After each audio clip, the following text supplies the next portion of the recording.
Eu sou o professor Felipe Fraga, sou diretor da Escola André Leão Poente e hoje nós trouxemos 3 trabalhos, na verdade, né? Mas o trabalho que eu vou apresentar para a senhora, então, é o AL Podcast Studio e a AL Podcast Live, os podcasts da Escola André Leão Poente de 2019 a 2025. Mas antes de fazer a apresentação, eu só queria fazer um complemento ao trabalho que a senhora assistiu antes aqui, das meninas, né? Então, das consequências sociais das enchentes do município de Canoas, que nós somos uma escola de Canoas, e apesar da escola em si não ser atingida, nós somos abrigo também. Então nós tivemos mais de 300 pessoas abrigadas, mais de 200 animais, mas a nossa comunidade no entorno toda foi atingida. Mais de 90% dos alunos e professores foram atingidos, né? O trabalho que eu vim apresentar hoje para a senhora aqui, então, que é o L Podcast, ele é um podcast da Escola André Leão Poente e ele existe desde 2019, então, né? Por isso, de 2019 a 2025. Inclusive, nós estivemos presentes na amostra de 2019, que foi a 4ª amostra do CPR Sindicato, né? Então, hoje eu estou fazendo a apresentação dele aqui, de certa forma, apresentando ele de trás para frente, né? Mostrando, então, o último grande acontecimento do projeto, antes da 6ª amostra, agora do CPR de 2025, que nós fomos chamados na Comissão de Educação da Assembleia Legislativa em 2024 para falar sobre o projeto, porque nós participamos antes também da amostra deles, porque eles também tem uma amostra pedagógica, né? Onde nós apresentamos, só que na época da pandemia. Então o projeto começou em 2019, só que ele teve uma adaptação na pandemia, onde ele passou a se chamar a L Podcast Live. Por isso a L Podcast Live, porque ele acontecia por lives, né? Porque na pandemia a gente não podia se reunir presencialmente, então foi a primeira adaptação que o projeto passou, foi pelo L Podcast Live, e na amostra, então, da Comissão de Educação, nós participamos online, né? Porque a primeira amostra da Comissão de Educação, ela foi online, né? Porque foi bem na época da pandemia, né? Então, por isso que eu digo que a gente começa apresentando de trás para frente o projeto exatamente por causa disso, né? Então, o projeto, ele nasce dentro da escola, né? Então, as primeiras gravações que a gente fez ainda foi gravando com os Chromebooks também na biblioteca da escola, né? Ele foi criado por 4 professores, então eu que sou o diretor da escola, já era desde a época de 2019, é meu 7º ano então como diretor, mas também o professor Rodrigo, o professor Nicásio e o professor Hidalgo. E outros professores foram sendo agregados ao projeto ao longo do tempo, então por isso que a senhora vai ver que nós temos co-orientadores que também participam tanto das gravações quanto nas mostras. Daqui a pouco vai ter um outro professor também, o professor Hidalgo, que também foi agregado, né? Então aqui nós temos também as reportagens das outras mostras, né? Então da mostra regional, depois da mostra estadual, que nós participamos, né?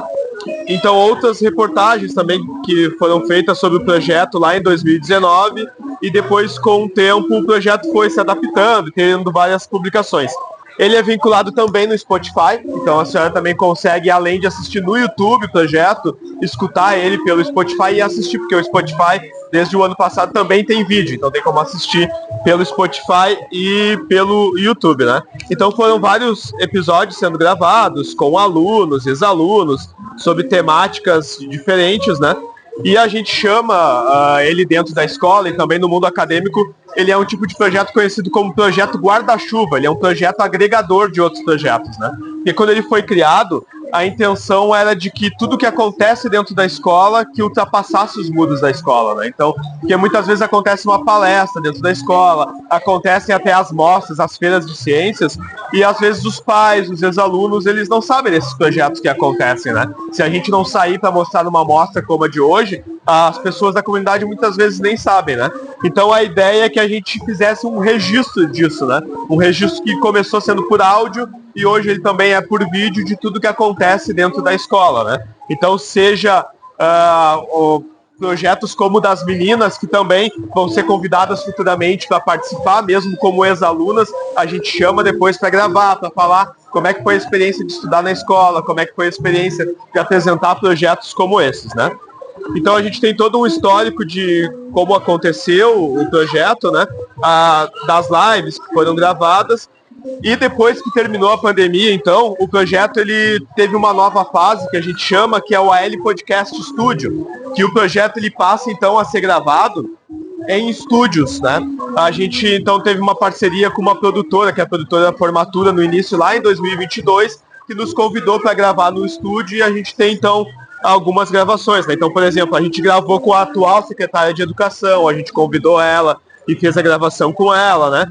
Foi tendo outros convidados, reitor de universidade, até que chega, então, no ano de 2025 e a gente passa a gravar em outros estúdios. Então, em 2025, agora a gente gravou com o Luiz Augusto Fischer, a gente foi convidado para gravar numa rádio, no estúdio da rádio também. Então, toda vez que a gente vai num estúdio de algum lugar gravar, ele faz parte do projeto da marca L Podcast Studio. Então, hoje, o projeto L Podcast, ele tem a marca L Podcast Studio e a marca L Podcast Live, né? Então, quando é presencial em estúdio, a gente chama de L Podcast Studio, e quando é online, a gente chama de a L Podcast Live, né?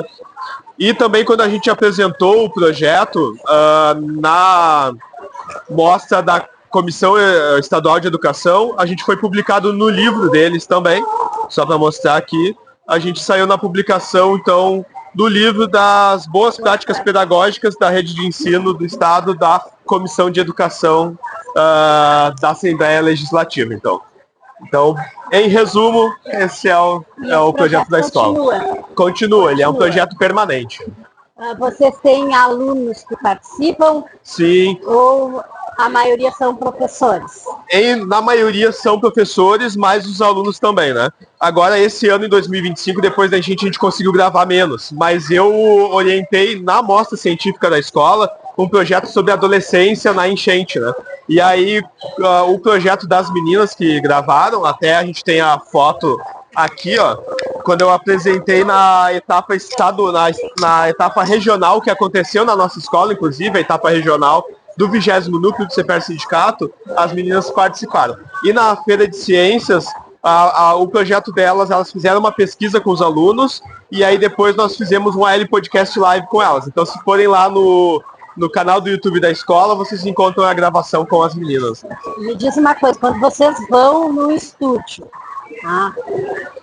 vocês vão com um tema pré-definido, ou vocês são convidados, ou agendam ali, vocês levam um tema, ou vocês participam, em geral, do tema que ali está sendo abordado? Nós temos diversas formas. Geralmente, já é um tema pré-definido. A gente convida alguém, né? Então, por exemplo, quando foi com a secretária de Educação, esse ano a gente gravou também com o coordenador de Educação da 27ª Coordenadoria.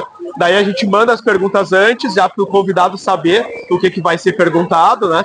Mas geralmente, por ser um podcast de escola, a gente pergunta sobre os tempos de escola. Então a gente pede para o convidado falar qual foi a escola que estudou no Fundamental, como é que foi a experiência, falar de professor de Fundamental, depois falar sobre o ensino médio, se tem graduação, falar sobre a graduação, se tem mestrado, doutorado ou até pós-doutorado, também falar sobre a trajetória acadêmica, porque por ser um podcast de escola, quando a gente entrevista alguém, a gente pergunta sobre a vida acadêmica, né?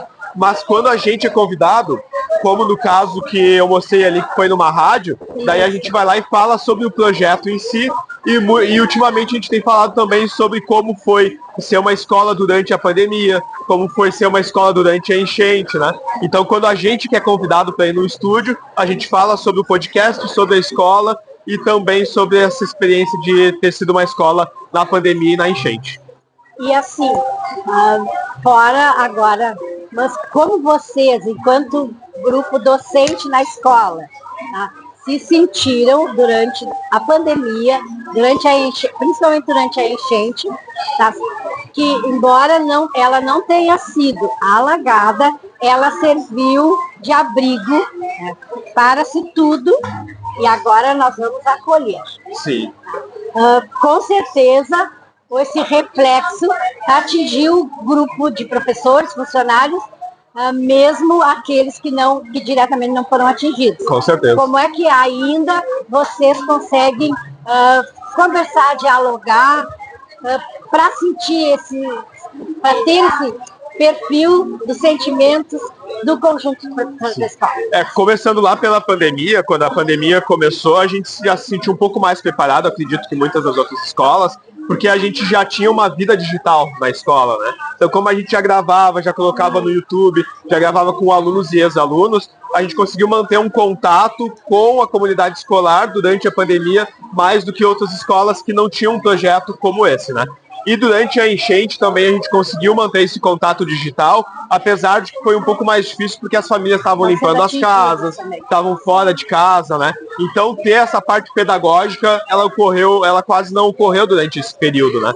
Mas a gente hoje consegue, com o projeto, fazer registros, né? Então, trazer as meninas aqui com o projeto delas, de refugiados climáticos, né? Fazer uma gravação sobre isso, poder gravar um podcast depois com elas, falando sobre isso.